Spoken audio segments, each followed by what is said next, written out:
지옥의 권세가 이길 수 없는 주님의 교회라는 제목으로 하나님의 말씀 선포합니다. 오늘의 본문부터 예수님의 공생의 기간이 이제 후반부로 접어듭니다. 그 십자가의 길 예루살렘으로 가는 그 여정의 출발점이 바로 가이사랴 빌립보 지방인데요. 이 가이사랴 빌립보 지방에서 예수님께서 제자들에게 내가 누구냐 자신의 정체성을 질문을 하십니다. 우리 13절 14절 같이 한번 읽어보겠습니다. 시작. 예수께서 빌립보 가이사랴 지방에 이르러 제자들에게 물어 이르시되 사람들이 인자를 누구라 하느냐 이르되 더러는 세례 요한 더러는 엘리야 예레미야나 선지자 중에 하나라 하나이다. 아멘. 예수께서 빌립보 지방에 있는 가이사랴 빌립보 지방에 이르러서 제자들에게 처음에는 일반적인 질문을 던지시죠. 사람들이 나를 누구라 하니 이렇게 물어보십니다. 그럴 때 제자들이 더러는 세례 요한, 더러는 엘리야, 어떠한 사람은 예레미야나 선지자 중에 하나라고 일컫습니다. 이렇게 여러 가지 어떻게 보면 파편적인 지식이죠. 장님이 코끼리를 만지는 것처럼 그러한 부분적인 예수님의 이해를 나누게 되었습니다. 그런데 이 질문이 어디에서 이루어졌는가 그게 너무 중요한데요. 가이사랴 빌립보 지방이라고 나와 있는데 여기가 어딘가요? 갈릴리 호수에서 북쪽으로 한 30km 떨어진 이 위치의 이방 도시입니다. 이 지역은 분봉왕 헤롯 빌립의 통치 가운데 있는 지방인데요. 로마 황제 가이사의 이름과 자신의 이름을 따서 빌립보 가이사랴 이렇게 명명을 했습니다. 저는 사진으로만 봤는데요. 이 지역에 가게 되면 헐몬산 남쪽 끝자락에 있는데 엄청나게 화려하고 웅장한 이러한 이방의 신전이 즐비해 있다고 합니다. 거기에 보게 되면 로마 황제의 가이사의 신전, 그리고 그리스의 그 파니스라는 신전, 바알과 수많은 그 신전들이 웅장하고 화려하게 이렇게 있습니다.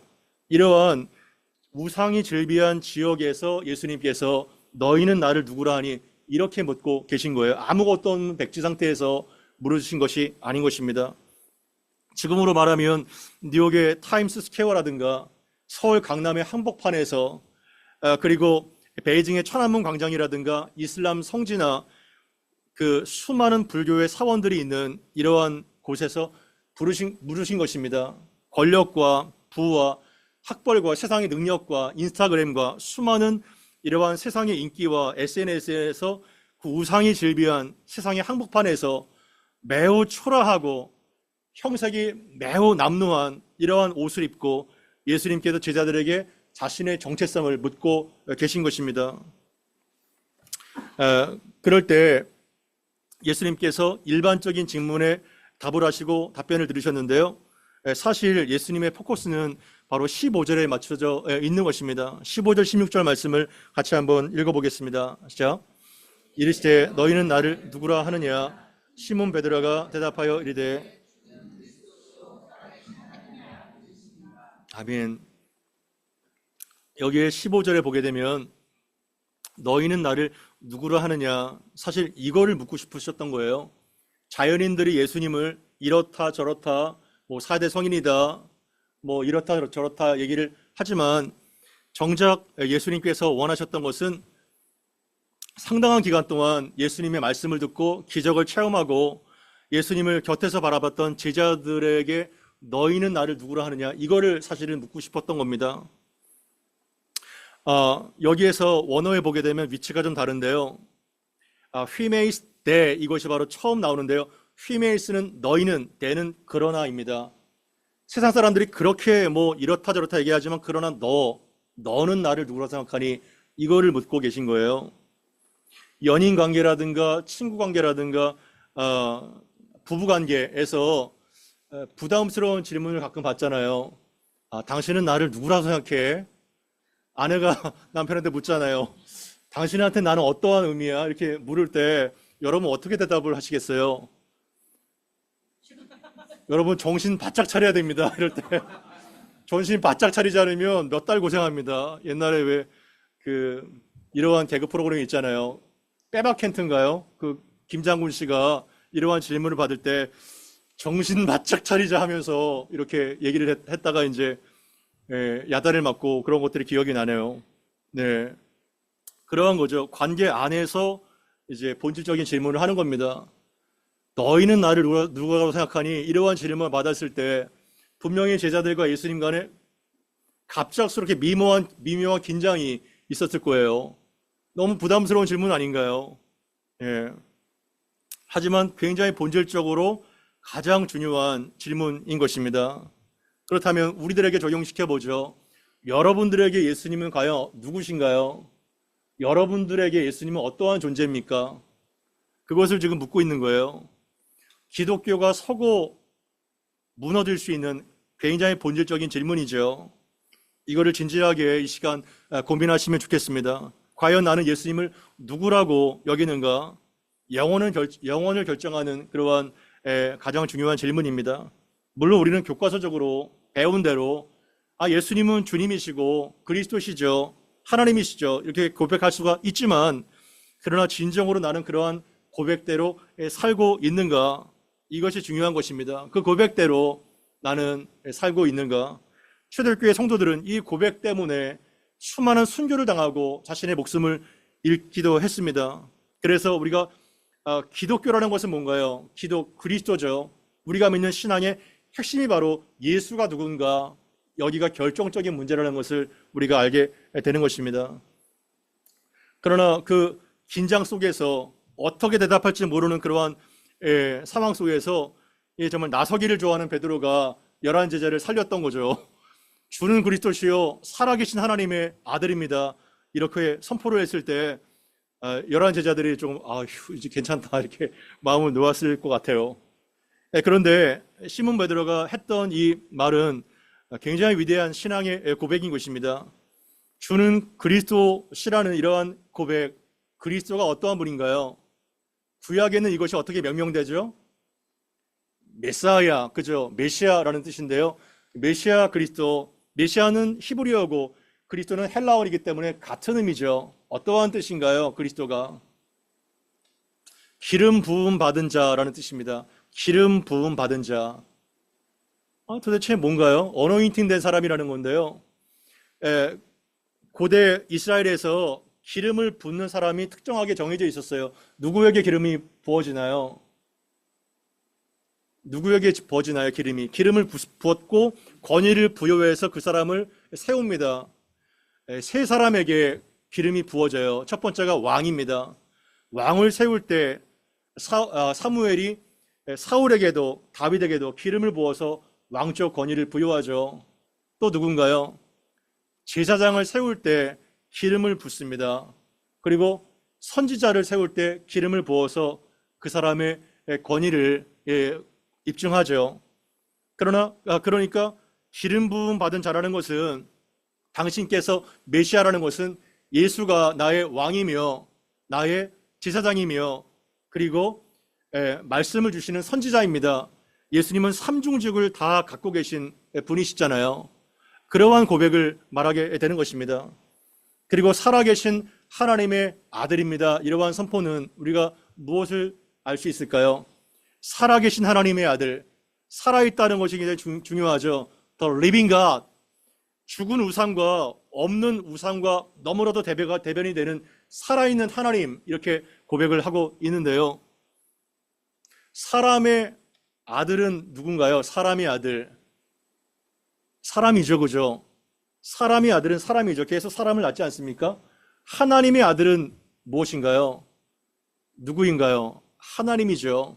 그러니까 당신이 살아계신 하나님의 아들입니다. 이것은 당신이 하나님입니다. 이러한 고백인 것입니다. 이해가 되시죠? 당신은 바로 살아계신 하나님이십니다. 이렇게 고백하게 된 것입니다. 그러나 물론 이 베드로는 자신의 신앙에 비해서 굉장히 높은 100점짜리의 답을 했는데요. 이것을 깨닫고 그리고 실천하기까지 오랜 기간이 걸렸죠. 하지만 그의 신앙의 고백은 100점짜리 믿음의 고백인 것입니다. 이처럼 예수님은 우리에게도 나에게도 바로 당신은 나의 왕이시며 그리고 나의 주인이 되시는가, 이러한 고백을 우리는 하게 되는가 점검해 봐야 되는 것입니다. 나의 모든 소유와 나의 능력과 심지어 생명까지 하나님의 주되심을 인정하고 나는 청지기에 불과한 것인가? 그리고 나는 예수님이 살아계신 하나님의 아들, 하나님이시라는 것을 고백하고 있는가? 우리가 봐야 되는 것입니다. 사도행전 2장 36절에 보게 되면 오순절날 베드로의 설교가 나오는데요. 같이 한번 읽어보겠습니다. 시작. 그런즉 이스라엘 온 집은 확실히 알지니 너희가 십자가에 못 박은 이 예수를 하나님이 주와 그리스도가 되게 하셨느니라. 아멘. 오순절날 우리는 술에 취한 것이 아니다 하면서 베드로가 구약의 많은 말씀을 인용하여 예수님의 죽음과 부활을 선포했죠. 그리고 마지막에 그런즉 이스라엘 온 집은 확실히 알지어다 너희가 십자가에 못 박아 죽인 예수를 하나님이 주와 그리스도가 되게 하셨다. 이 선포를 하자 수많은 백성들이 형제여 내가 어찌할꼬 하면서 3,000명이 회심하는 놀라운 역사가 있지 않았습니까? 바로 그것이죠. 하나님이 나의 주, 나의 왕, 나의 하나님이라는 이 고백, 이것이 바로 여러분들의 고백이 되기를 바랍니다. 그것이 바로 우리가 믿는 고백이고 여기에 기독교가 서고 넘어짐이 달려 있는 것입니다. 그러한 상황에서 예수님이 베드로를 칭찬하면서 이제 여러 가지 말씀을 하셨는데요. 17절, 18절을 같이 한번 읽어보겠습니다. 시작. 예수께서 대답하여 이르시되 바요나 시몬아 내가 복이 있도다.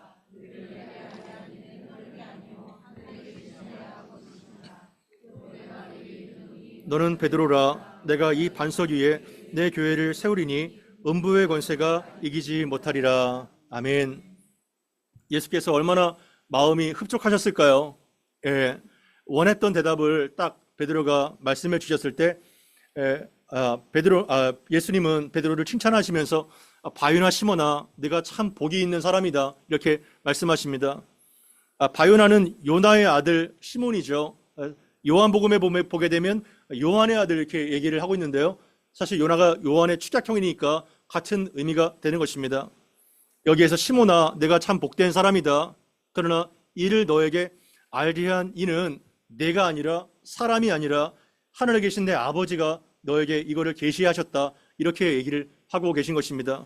여기서 알게 했다는 것은 아포칼립시스라는 단어를 써서 계시를 말하는 거예요. 인간의 생각에서 나온 이러한 고백이 아니라는 것입니다. 그래서 마태복음 11장 27절에 보게 되면 같이 한번 읽습니다. 시작. 내 아버지께서 모든 것을 내게 주셨으니 아버지 외에는 아들을 아는 자가 없고 아들과 또 아들의 소원대로 계시를 받는 자 외에는 아버지를 아는 자가 없느니라. 아멘. 굉장히 중요한 말씀이죠. 내 아버지께서 모든 것을 내게 주셨다는 거예요. 그래서 아버지 외에는 아들을 아는 자가 없고 아들 예수님과 예수님의 소원대로 계시를 받는 자 외에는 아버지를 절대로 알 수가 없다고 말씀하고 있는 것입니다. 아무리 큰 석학도 절대로 자신의 본연의 학습으로 예수가 주가 되고 하나님이라는 것을 어찌하여 알 수 있겠습니까? 여러분은 정말 예수가 하나님이시며 나의 주님이라는 것을 고백하고 있나요? 아멘? 아멘입니까? 확실한가요? 그렇다면 그것이 여러분들이 학습에 의해서나 모태신앙이었기 때문에 부모에게 세뇌를 받았던 그런 것에 의해서 알게 된 것이 아니라는 거예요. 누가 깨닫게 했단 말인가요?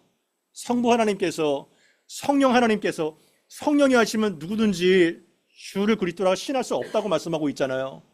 그분께서 감격적으로, 그분께서 은혜로 오직 믿음으로 우리가 그렇게 고백을 하게 만들었다는 겁니다. 얼마나 다행입니까? 얼마나 감사한 건가요?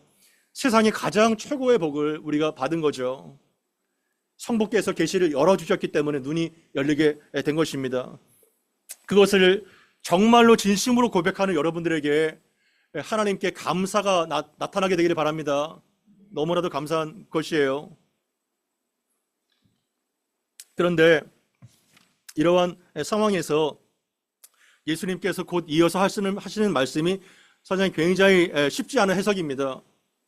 오늘은 매절마다 엄청난 노다지들이 숨어 있어요. 다 중요한 말씀이지만 예수님께서 그 다음에 이어서 뭐라고 말씀하시나요?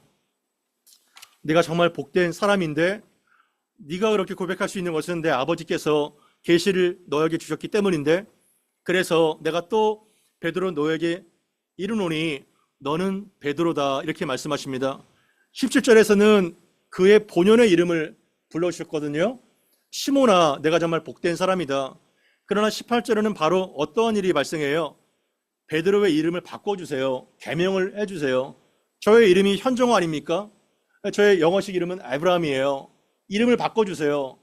창세기에서도 아브라함을 아브라함으로 바꿔주시고 사레를 사라로 바꿔주시고 그리고 야곱을 이스라엘로 바꿔주세요. 왜 개명을 해주신 걸까요? 여러분들에도 이름이 있잖아요. 본연의 이름이 있고 특별한 이름이 있잖아요. 이름이 바뀌어진다는 것은 뭘 뜻하나요? 새로운 정체성과 새로운 사명이 부여된다는 것을 의미하는 것입니다. 그러니까 너는 시몬 베드로로 태어났지만 나는 너를 베드로로 만들 거야. 이렇게 예수님의 다짐과 비전이 거기에 포함되어 있는 겁니다. 그래서 너는 베드로라 이렇게 명명을 해주신 거예요. 새로운 이름을.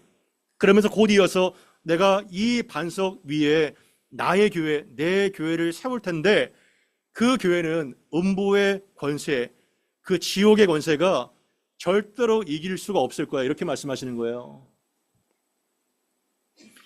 원어로 보게 되면 이 베드로가 페트로스입니다. 페트로스. 헬라어의 남성형 명사가 바로 페트로스예요. 그런데 곧 이어서 나오는 이 반석이 페트라입니다. 여성형 명사예요.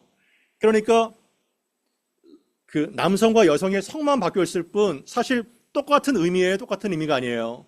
똑같은 의미가 되는 것입니다. 이 반석 위에 내 교회를 세운다는 이 의미가요, 어떤 한마디로 규정할 수가 없어요. 여러분, 이 반석 위에 내 교회를 세운다는 이 반석은 누구를 말하는 걸까요? 어떠한 의미일까요?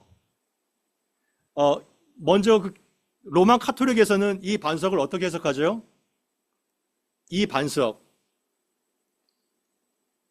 아시잖아요. 그러세요. 로마 카톨릭에서는 이 반석을 베드로로 해석해요. 베드로. 그래서 베드로가 천국의 열쇠를 부여받은 일대 교황이라고 얘기합니다. 일대 교황. 그 일대 교황이 쭉 넘어와가지고 지금의 교황이 260 몇 대 교황이라 이렇게 해석을 해요. 그래서 이 교황의 엄청난 권위가 바로 베드로에게 있기 때문에 그 권위가 이렇게 부여가 되는 것을 얘기하고 있고 심지어 교황 무호설까지 주장을 하고 있는 것이죠. 그러나 거기에 대한 반동으로 종교교육의 선배들은 이 반석을 어떻게 해석했을까요? 베드로의 신앙 고백으로 해석했어요. 베드로의 신앙 고백. 너의 신앙 고백 위에 주님의 교회가 세워진다 이렇게 얘기를 했죠. 거기에 대한 반동으로요. 그런데 예수님께서 제자들과 대화를 나눌 때 예수님은 어떤 언어를 쓰셨을까요? 예수님은 헬라어로 소통을 안 하셨어요. 이 당시에 이스라엘 백성들은 아람어, 그러니까 히브리어의 변형이죠. 아람어를 소통했어요. 요한복음 1장에 보게 되면 예수님께서 너는 베드로가 아니라 너는 게바라 이렇게 말씀하시는 것을 보게 되죠. 이 게바가 아람어로 너는 바위다, 베드로다 똑같은 의미입니다. 그러니까 여기에서 예수님은 이렇게 말씀하셨을 거라고 예상이 되죠. 너는 케파다. 내가 이 케파 위에 내 교회를 세울 거다. 이렇게 말씀하셨다는 것을 우리가 추론할 수 있겠죠. 그러니까 신앙의 고백과 인격이 분리가 될 수가 없다는 거예요. 그렇잖아요. 우리가 신앙 고백과 어떻게 분리가 될 수 있어요? 물론 베드로는 금방 다음 본문에서 예수님에 의해서 사탄으로 책망을 받기도 하고 예수님을 저주하면서 3번이나 부인하게 되는 매우 연약한 자이지만 이러한 정황을 볼 때 베드로 너 위에 나의 교회를 세울 거야 이렇게 말씀하는 것으로 보는 것이 1차적으로 맞습니다. 이해가 되세요? 잘 따라와야 됩니다. 오늘 좀 어렵습니다. 그러나 거기가 끝이 아니라 에베소서 2장 20절 말씀을 같이 한번 읽어보면 좋겠습니다. 에베소서 2장 20절 말씀입니다. 같이 읽습니다. 시작. 너희는 사도들과 선지자들의 터 위에 세우심을 입은 자라 그리스도 예수께서 친히 모퉁이 돌이 되셨느니라. 아멘. 여기에서 너희는 에베소 교회 성도들을 말하죠. 너희가 어디에 터 위에 서 있다는 거예요? 사도들과 선지자들의 터 위에 부활의 주님을 목격한 그 사도들의 그 증인의 복음, 그리고 구약의 율법부터 계시해 왔던 하나님의 계시의 말씀, 그 말씀의 터 위에 너희 교회가 세움을 입었는데, 근본적으로 따진다면 누가 그 교회의 반석 기초가 된다는 거예요? 예수 그리스도께서 친히 모퉁이 돌이 되셨느니라. 교회의 기초 돌이 바로 그리스도 예수, 반석 되신 그리스도라는 것입니다. 그러니까 정리하자면 이 반석은 그리스도 예수를 주와 그리스도로 고백하는 연약한 베드로, 그리고 연약한 성도들이지만 궁극적인 제 밑에 깔려있는 반석이 뭐예요? 예수 그리스도라는 겁니다. 예수를 주와 살아계신 하나님으로 영접할 때 어떠한 생명적 그 현상이 나타나게 되나요? 그리스도와 성도가 연합하게 됩니다. Union with Christ가 나타나게 되는 거예요.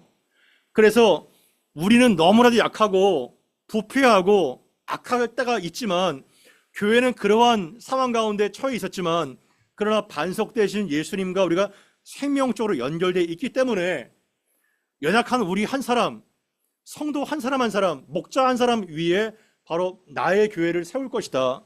이것이 바로 예수님의 결심이었다는 것입니다. 할렐루야. 이것이 이해가 돼야 된다는 거예요.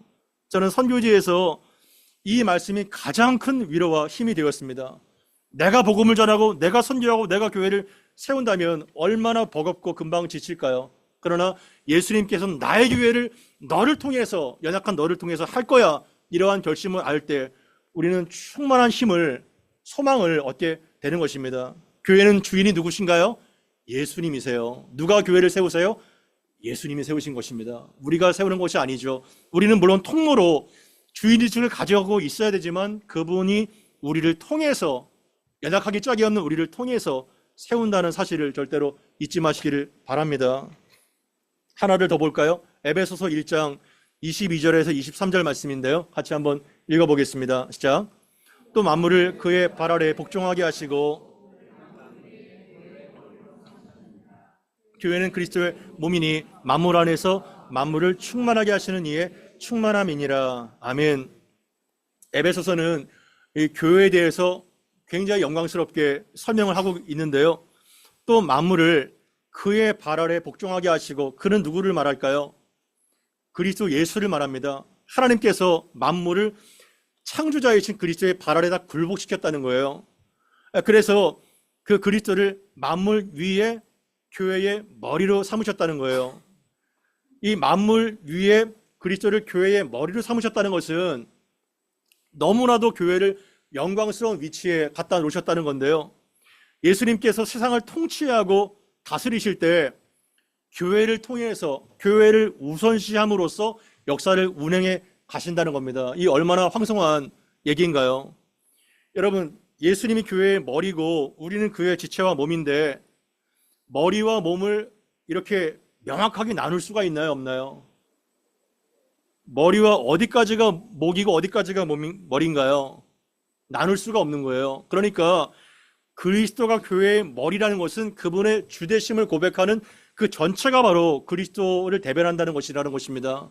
그래서 많은 학자들이 그리스도를 포스트 크라이스트, 후 그리스도라고 얘기를 해요. 그것은 교회, 그리고 여러분 한 사람 한 사람이 바로 그리스도를 대변하는 그리스도다, 이렇게 얘기를 하고 있는 거죠. 여러분이 바로 그리스도의 대변인이라는 것입니다.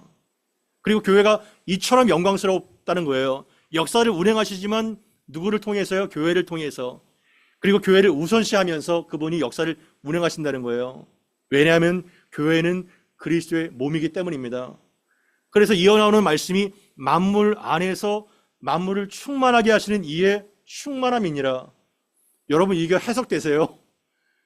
이게 국문학자도 이해하기 어려울 거예요. 만물 안에서 만물을 충만하게 하시는 이의 충만함, 도대체 이게 무슨 뜻이지? 무슨 뜻일까요? 두 가지로 해석이 될 수가 있는데요. 만물을 창조하시고 만물을 충만하게 하신 그리스도께서 계속해서 임재하시는 곳, 그것이 바로 교회라는 겁니다. 교회는 하나님의 임재로, 그리스도의 충만한 임재로 가득 찬 곳, 그것이 바로 교회라는 것입니다. 인정하시나요? 여기에 그리스도의 임재가 충만하십니다. 그것이 바로 교회라는 거예요. 두 번째는 만물을 완성시키시는 그리스도의 계획이 교회를 통해서 완전히 성취가 될 것이라는 것입니다. 하나님의 눈동자는 그리스도의 몸에게, 교회에 가 있거든요. 그러게 역사의 모든 지점 가운데 교회와 더불어 일을 하시는데 그 구속 역사의 끝이 뭐예요? 교회를 통한 구속 역사의 완성이라는 거예요. 그래서 세상 끝날까지 이 우주적 교회는 영존할 것이고 연약하게 짝이 없는 교회를 통해서 하나님께서는 구속의 역사의 완성을 성취할 것이라는 것입니다. 할렐루야. 그래서 예수님께서 내가 나의 교회를 너 위에 세우실 것이라는 그러한 결심과 계획이 있는 거예요. 이 얼마나 황송하고 영광스러운 모습입니까? 그러나 다만 그것은 힘과 어떤 억압적인 권력으로 이루는 것이 아니라 다음에 이어지는 말씀대로 십자가의 길을 통해서 고난받는 서퍼링 메사이아, 그 고난받는 종의 모습으로 자기가 부인되고 심지어 죽는 길을 통해서 구속의 역사가 성취가 된다는 것을 우리가 보게 되는 것이죠. 유구한 역사 속에서 교회는 수많은 위협과 말살 정책을 받아왔습니다. 얼마나 교회를 다 죽이려고 했는데 말살케 하는지 로마 시대를 보세요. 교회를 다 억압하려고 하지 않았습니까? 중세의 암흑기 보십시오. 세계사 속에서 우리는 카노사의 굴욕이라는 걸 들어보셨죠? 그죠? 카노사의 굴욕. 잘못된 교황의 권세로 말미암아 이 정말 신성 로마 제국의 이 왕이 그 눈밭에서 벌벌 3일 동안 떨면서 교황의 그 정말 용서를 구하지 않습니까? 그토록 엄청난 그 교황의 권위가 있었던 것이 바로 중세 암흑기죠. 그러한 것이 아닌데 우리는 십자가를 통해서 섬겨야 되는 건데 억압적인 권력이 아니라 잘못 알았기 때문에 그러한 안타까운 암흑기가 있었던 것이죠. 종교개혁의 수많은 순교에 피를 흘렸던 선배들을 보십시오.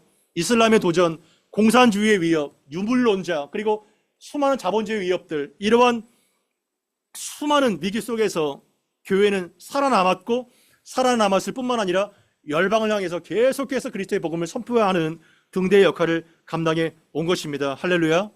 그래서 지옥의 권세가, 음부의 권세가 해할 수 없는 어떠한 포악적 죽음의 세력도 결코 이길 수 없는, 왜냐하면 부활의 주님이 교회와 함께 하시기 때문에 내가 내 교회를 음부의 권세가 이기지 못하게 하겠다, 이렇게 예수님 말씀하시고 계신 것입니다. 이 얼마나 위로가 되고 얼마나 소망이 되는 이러한 말씀인가요? 음부라는 것은 하데스를 말하는데 지옥을 말합니다. 사실 권세는 원어의 문이에요. 그러니까 지옥의 문이라는 겁니다. 지옥의 문은 죽음이죠. 사망 권세가 교회를 아무리 위협하고 말살 정책을 펴도 주님의 영광스러운 교회는 예수님의 교회고 부활의 능력과 함께 있기 때문에 절대로 세상 끝날까지 영존하며 절대로 사탄의 권력과 죽음의 세력이 해할 수가 없다는 것입니다. 할렐루야. 할렐루야. 예수님 말씀이잖아요. 제 말이 아니라. 물론 로컬 처치는 무너질 수 있어요. 그러나 하나님의 영광스러운 무형의 교회는 절대로 무너질 수가 없다는 것을 말하고 있는 겁니다. 이 말씀을 통해서 위로를 받고 연약한 나를 통해서, 여러분 한 사람 한 사람을 통해서 예수님이 나 같은 자를 통해서 교회를 세우시는구나, 이러한 비전을 발견하게 되기를 바랍니다. 그것이 오늘의 본문의 말씀인 것이죠. 이거는 계속 이어져 있는 거예요. 하나하나가 쉽지 않은 해석입니다. 19절도 보세요. 19절 말씀 같이 한번 읽어보겠습니다. 시작. 내가 천국의 열쇠를 내게 주리니 내가 이 땅에 무엇이든지 매면 하늘에서도 매일 것이고 내가 이 땅에서 무엇이든지 풀면 하늘에서도 풀리리라 하시고. 아멘. 저는 말씀을 읽을 때 너무나도 이해가 안 되더라고요. 천국 열쇠가 뭔가, 그리고 무엇을 매는 것이지, 무엇을 푸는 것이지.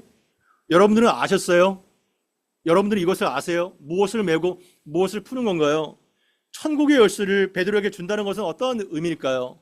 이러한 것들이 너무나도 쉽지 않은 해석인 것입니다.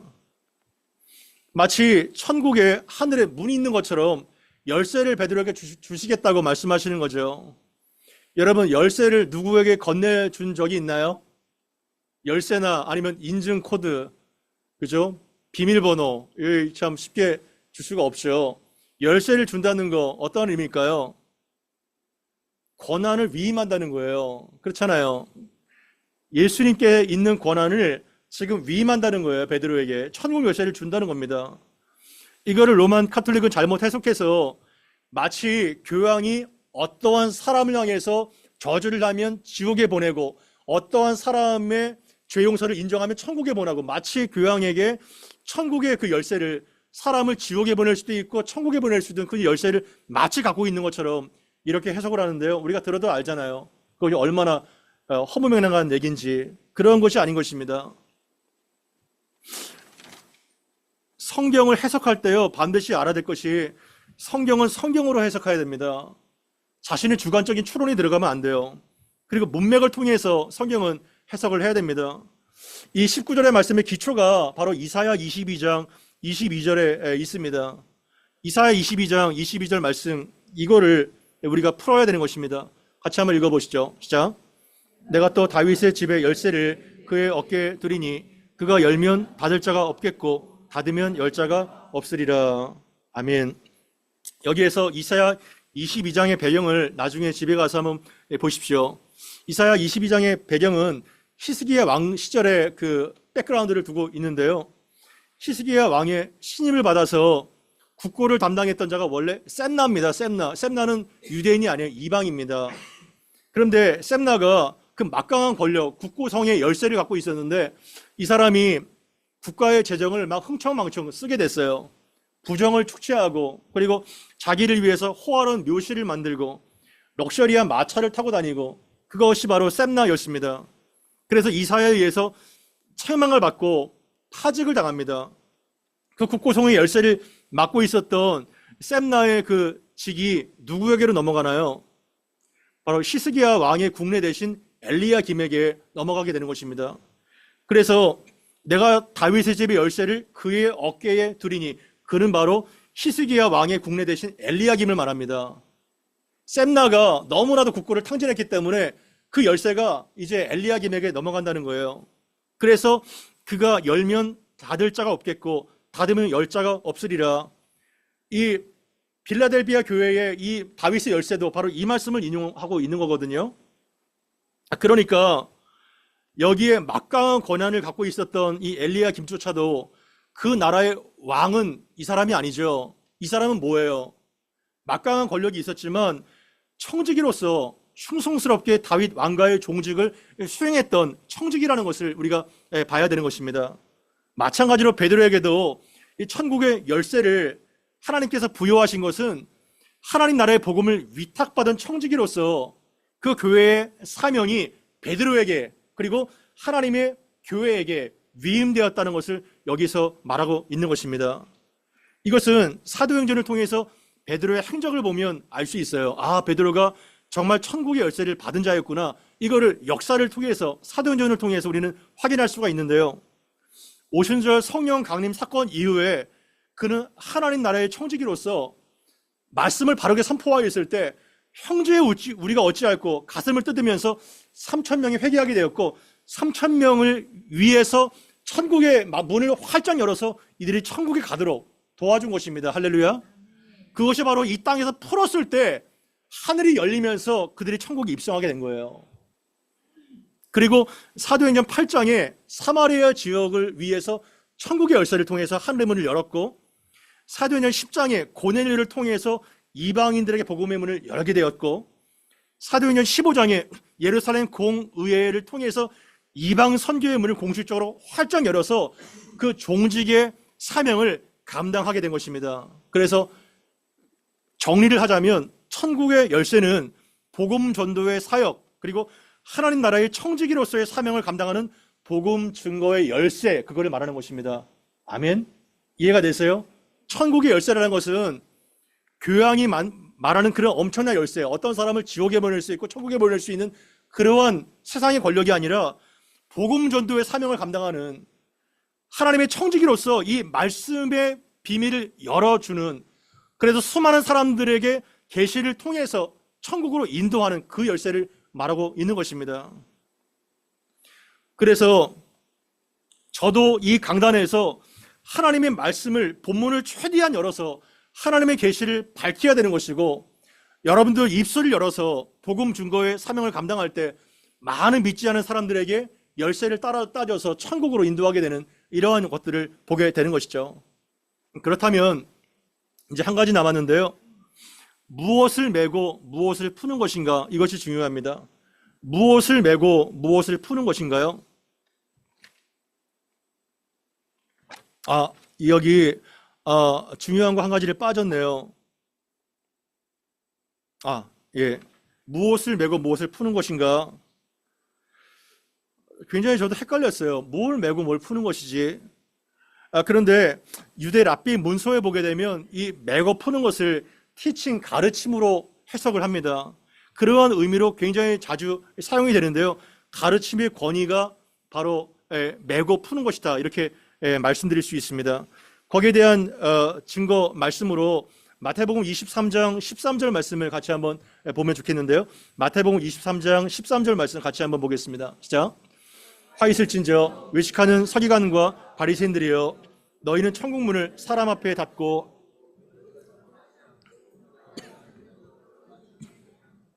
네, 여기에서 화 있을진저 서기관과 바리새인들이여 예수님께서 이들을 책망하고 있는데요. 이들은 당시에 성경을 가장 많이 알고 그리고 종교 지도자들 마땅히 백성들을 진리로 이끌어야 될 그러한 사람들인데요. 그들을 향해서 예수님은 뭐라고 책망하시나요? 천국 문을 사람들 앞에서 꽉 닫아놓고 너희도 들어가지 못하고 들어가려고 하는 자도 들어가지 못하게 막는도다 이렇게 말씀하고 있는 것입니다. 그래서 여기에서 맨다는 것은 금지를 의미해요. 금지. 맨다는 것은 금지를 말합니다. 막는 거예요. 천국에 들어가지 못하도록. 그리고 푸는 것은 허용을 말합니다. 허용. 그래서 영어 성경에 보게 되면 이 매는 것을 프로히비트라고 말하고 그리고 푸는 것을 퍼미트라고 말할 겁니다. 허용한다는 거예요. 가르침과 연관이 되는 거죠. 그러니까 결국 바리새인과 서기관들은 너무나도 왜곡된 복음, 그릇된 가르침을 통해서 너희도 못 들어가고 들어가려고 하는 사람도 들어가지 못하게 막는구나 이렇게 책망을 하고 있는 것입니다. 그러니까 결국은 바른 가르침을 주는 것, 복음을 올바르게 사용해서 복음을 증거하고 선포하는 것, 이것이 뭐라는 거예요? 천국 문을 열어 제낀다는 겁니다. 이해가 되세요?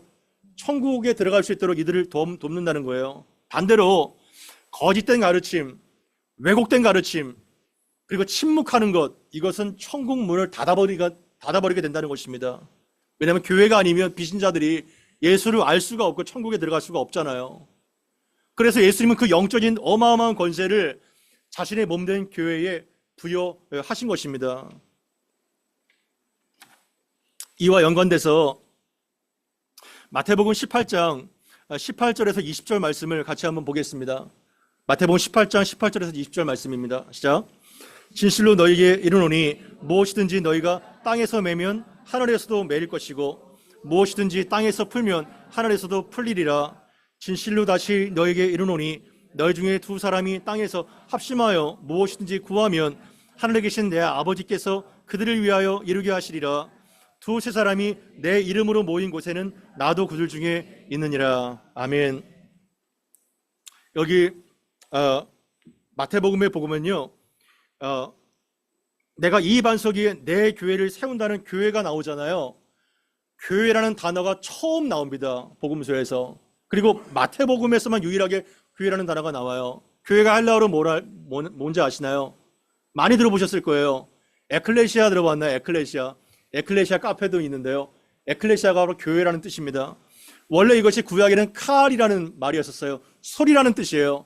나팔 소리를 듣고 회중들이 모여서 하나님의 소리를 듣고 예배하는 그것이 바로 카알인데요. 카알이 이제 신약의 에클레시아가 된 거예요.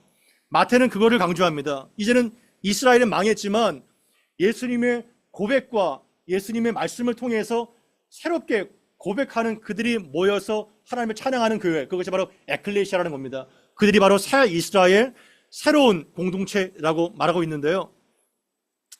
교회가 딱 두 번 나오는데 마태복음 16장과 마태복음 18장 두 개가 나옵니다. 마태복음에서. 그런데 마태복음 18장은 로컬 처치, 지역교회를 말해요. 여기에서 그 16장은 우주적 처치, 유니버셜 처치를 말합니다. 그것이 바로 다릅니다. 그런데 마태복음 18장에서 땅에서 매면 하늘에서도 매이고 땅에서 풀면 하늘에서 풀리다는 말이 똑같이 나오지만 마태복음 16장과 18장은 달라요, 해석이. 마태복음 16장은 이 매고 푸는 것을 말씀의 선포, 복음의 증거라고 얘기했지만 마태복음 18장에서는 그 뒤따라오는 문맥이 뭔가요? 기도가 나오고 있어요, 기도. 그래서 진실로 너에게 이르노니 너희 중에 두 사람이 땅에서 합심하여 무엇이든지 구하면 하늘에 계신 내 아버지께서 그들을 위하여 기도를 들어주실 것이다. 그리고 두세 사람이 내 이름으로 모인 곳에 나도 그들 중에 있느니라. 이렇게 말씀하고 있는 것입니다. 이거를 볼 때 성도가 매고 푸는 것은 두 가지라는 것을 알 수 있죠. 하나는 하나님의 말씀, 또 하나는 하나님의 기도. 말씀과 기도를 우리가 입버릇처럼 듣지만 하나님의 말씀이 천국으로 인도하는 강력한 열쇠고, 그리고 하나님께 향한 기도가 천국 문을 열고 닫을 수 있는 능력이 기도라는 것을 우리가 이 말씀을 통해서 알 수 있는 것입니다. 할렐루야. 여러분들에게 천국의 열쇠가 부여가 되어 있습니다. 얼마나 감사하고 영광스러운 위임인가요? 이제 새생명 축제가 2주밖에 남지 않았습니다. 그러나 저의 마음의 상태는 너무나도 뭐랄까요, 물과 기름처럼 떨어져 있는 것 같은 느낌을 지울 수가 없습니다. 새생명 축제는 믿지 않는 사람들을 위한 것이 맞지만 1차적으로 우리 공동체 안에 복음을 모르는 사람들이 어마어마하게 많다는 거예요. 그리고 많이 마음이 식어져 있다는 겁니다. 뜨겁지 않고, 그리고 복음에 대해서 알지 못하는 것이. 그래서 로이돈스 목사님께서는 강단에서 계속해서 복음의 선포를 해야 된다는 거예요. 교회 안에 있다고 해서 다 예수를 믿는 사람으로 착각하지 말라는 겁니다. 대다수가 복음을 알지 못하고 회심하지 않는 사람들이 너무 많다는 거예요. 그래서 1차적으로 새생명 축제는 우리를 위한 축제입니다. 우리가 복음을 듣고 우리가 예수를 똑바르게 시인하고 확실하게 믿어야 되는 것입니다. 천국의 열쇠가 여러분들에게 어디에 숨어져 있나요? 천국의 열쇠는 여러분들에게 가지고 있는 어디에 있나요?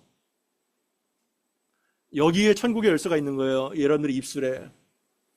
여러분들이 복음을 바르게 선포하고 바르게 증거할 때 믿지 않은 사람들이 여러분들이 아니면 누가 천국에 들어갈 수 있어요? 누가 복음을 들을 수 있겠나요? 그 영광스러운 그 복음 전도의 위임이 바로 여러분들에게 주어져 있다는 겁니다. 그리고 두세 사람이 내 이름으로 모였을 때 하나님께서 들으시고 그 기도를 응답해 주신다는 그 엄청난 기도의 능력, 목장이 될 수 있고 부서가 될 수 있고 여러분 개인이 될 수 있는 그 말씀의 선포와 기도의 권세가 우리에게 주어졌다는 것을 우리가 깨달아야 되는 것입니다. 그 천국의 열쇠를 잘 활용하기를 바랍니다. 이번뿐만 아니라 계속해서 매번마다 여러분들이 아니면 그들은 하나님을 알 수가 없고 예수를 주로 고백할 수가 없습니다. 말씀을 마칠까요? 예수는 나의 주, 나의 하나님이신가? 우리는 정말 정직하게 나는 그렇게 고백하고 있는가 돌아봐야 되는 것입니다. 그리고 하나님께서는 나 같은 보잘것없는 연약하게 짝이 없고 부패한 나를 통해서 예수님은 당신의 교회를 세우실 것이라고 말씀하고 있는 것입니다. 여러분 한 사람 한 사람이 교회입니다. 여러분 한 사람을 통해서 예수님의 교회가 세워지게 되는 것입니다. 그리고 저는 강단에서 정말 바른 복음을 길러내서 하나님께서 말씀을 통해서 여러분들에게 깨우고 여러분들은 진리의 복음으로 말씀을 전도하고 선포하며 그리고 기도함으로써 수많은 사람들이 천국으로 인도가 되는 놀라운 영광스러운 그러한 교회, 하나님이 기뻐하시는 은혜교회가 되기를 바랍니다. 그래서 음부의 권세가 이기는 음부의 권세가 이길 수 없는 승리적 교회로, 능력의 교회로 은혜 교회가 사용되기를 간절히 바랍니다.